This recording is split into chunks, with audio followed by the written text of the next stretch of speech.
So picture this, a company really hanging by a thread. It's one of those moments, Yeah. make or break, either oblivion or, well, becoming this massive tech titan.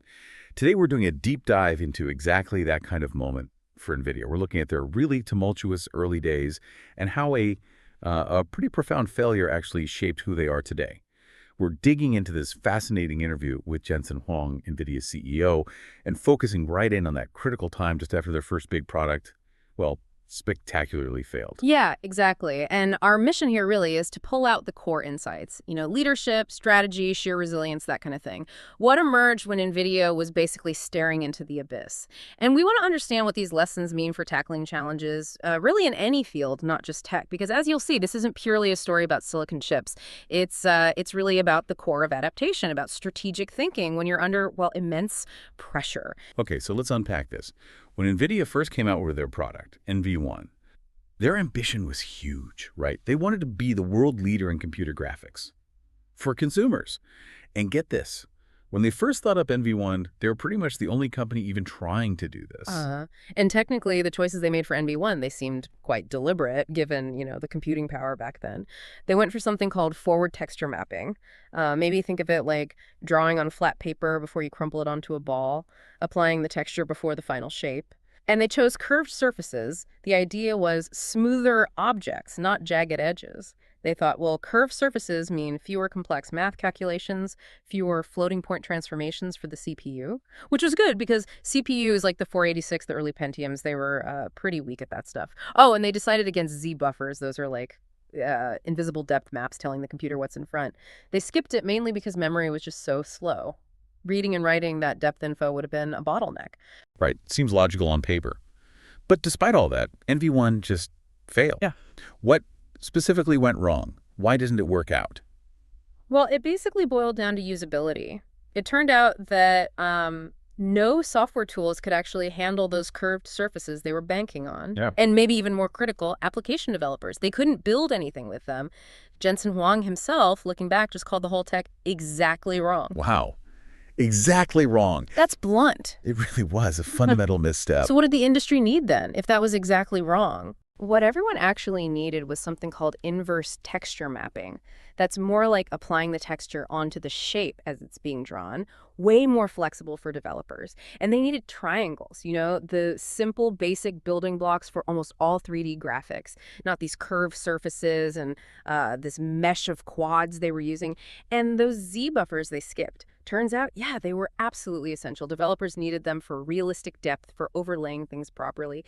NVIDIA just, well, they misread the entire situation. And this misread, it had some pretty huge consequences. Remember, when they started NV1, they were basically the world leaders in their little niche. But by the time they figured out NV1 was fundamentally flawed and they started working on its successor, NV3, the whole landscape had just exploded. Suddenly there were like 50 different 3D graphics companies all fighting for a piece of the pie. NVIDIA went from being the pioneer to, as Huang put it very starkly, being in the last place. Wow, from leader to last place. Yeah. That's quite a fall. And Jensen saying, whatever you want for survival, that's intense. So when a company faces that kind of near-death moment, how does it immediately change how they think? Strategically, beyond just the product itself, how does being in last place force a different approach? Well, it forces a total rethink, right? A paradigm shift. Huang realized that strategy, it had to be much, much bigger than just the product you're making. It wasn't just about designing a better chip anymore. It was how you actually get that product to market. How do you position yourself when there are dozens of others? And maybe most importantly, how do you build and use the whole ecosystem around your product? The software, the partners, everything that gets it to the customer. That intense pressure, that fight for survival, it really baked in what became NVIDIA's culture, that mantra. Wake up like every day could be your last day. Okay, so the fallout from NV1 was immediate, and it was dire. This wasn't a situation for small tweaks or hedging bets. They needed something radical, right? An all-in pivot. And this brings us to the NV2 story. This is a project NVIDIA was building for Sega's game console. Right. And this is where it gets really remarkable, the decision Huang made. It was incredibly difficult. He actually went straight to Sega's CEO, a guy named Marjan, and just laid it bare. Told him honestly that NVIDIA's tech for NV2, it just wasn't working. Wow, that takes guts. especially when your whole company's on the line. Hmm. Wasn't there a huge risk? Like, they could have just alienated Sega completely. Oh, the risk was immense, absolutely. But Huang seemed to see it as the only honest path forward, and he didn't stop there. After admitting failure, he made an even bolder request. He actually recommended that Sega should probably work with another company because Nvidia couldn't deliver. But then, get this, he asked Sega to still pay them for the work they'd already done on the unfinished project. He asked him to still pay, even though it wasn't finished, and he told him to go elsewhere. Why? The reason was brutally simple. In Huang's own words, we didn't have the money. Nvidia would be out of business today. It was pure survival. But what's so fascinating here is this wasn't just about begging for cash. It was this profound act of strategic vulnerability. By being so radically honest, even when it seemed like the worst possible move, he actually built incredible trust with Sega. Huang himself says that, Sega in a lot of ways saved Nvidia. And from that moment, he learned these huge lessons. The absolute importance of honesty, being straightforward, and that vulnerability, strategically admitting weakness and asking for help. It's not defeat. It can actually be this powerful tool for finding unexpected solutions, for building lasting partnerships. That's an incredible story. But internally, back at Nvidia, things must have been incredibly tense during this whole period. Oh, definitely fraught with tension. You had some technical leaders who, kind of ironically, wanted to stick with the curved surfaces. Wait, stick with the thing that failed. What? Because they were so far behind on doing it the right way, with triangles, their argument was basically, look, how can we possibly stand out? How can we even catch up if we just copy what everyone else is already doing? Especially when we've never even done it before ourselves. Okay. So it sounds like they were kind of clinging to the old flawed idea, partly out of fear of starting over from so far behind. Precisely. And the reality of building the next chip, NV3, was what Huang called an impossible journey. I mean, just think about it for a second. Here's Nvidia, this failing company that got it completely wrong the first time. They didn't even really know how to do it the right way. They literally had to go down to a store, I think it was called Fry's back then, and buy 3 OpenGL textbooks, just so their engineers could figure out how to design a 3D graphics chip from scratch. It's this amazing paradox, right? A company on the brink, starting from basically zero knowledge, yet somehow managing to eventually become a world leader. So, faced with that internal debate, stick with the wrong way or attempt the impossible right way.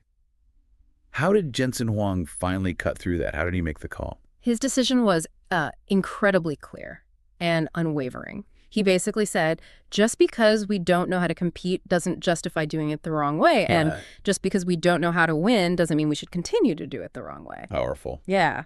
And making that decision meant going through what he called a traumatic process, but a necessary one. Confronting the failure head on. They had to go back to their investors, their partners, everyone, and tell them straight up, look, we were building our main thing completely the wrong way. Huang's core belief there was fundamental. If you don't confront it, doesn't change anything. You have to face the truth. You can really see how that whole period fundamentally forged NVIDIA's culture. That whole every day could be your last day mindset. It fostered this relentless innovation needed to overcome just insane odds. That trauma actually became their edge, didn't it? Absolutely, it really did. And it connects right back to Huang's broader philosophy, too. This idea that just because you're not good at it today doesn't mean you cannot become good at it at some point. Mm-hmm. He even has this kind of tongue-in-cheek saying about heaming them to greatness instead of just firing people who are struggling, which, speaks volumes about a belief in resilience, in learning, both for people and for the whole organization. So if we boil it down, yeah, the core lessons from this deep dive into NVIDIA's brush with death, what are they? We've definitely seen the raw power of radical honesty and the surprising strategic upside of being vulnerable, how it built trust, opened doors. And then there's the absolute necessity of making that pivot, of confronting those really hard truths head on, even when it feels totally impossible, because the alternative is just stagnation, failure. It really is remarkable, isn't it, how a company's near-death moment, born from this spectacular product failure, became the very crucible for its long-term success, its unique, tough culture. And it really makes you think, doesn't it? For you listening, how do you spot when an approach you're taking, maybe in your work, maybe in life, is actually the wrong way, even if it feels comfortable or it's familiar? And maybe more importantly, what would it actually take for you to embrace that kind of humility, that radical action, to, metaphorically buy the textbooks and learn a completely new path, even when it feels like a truly impossible journey?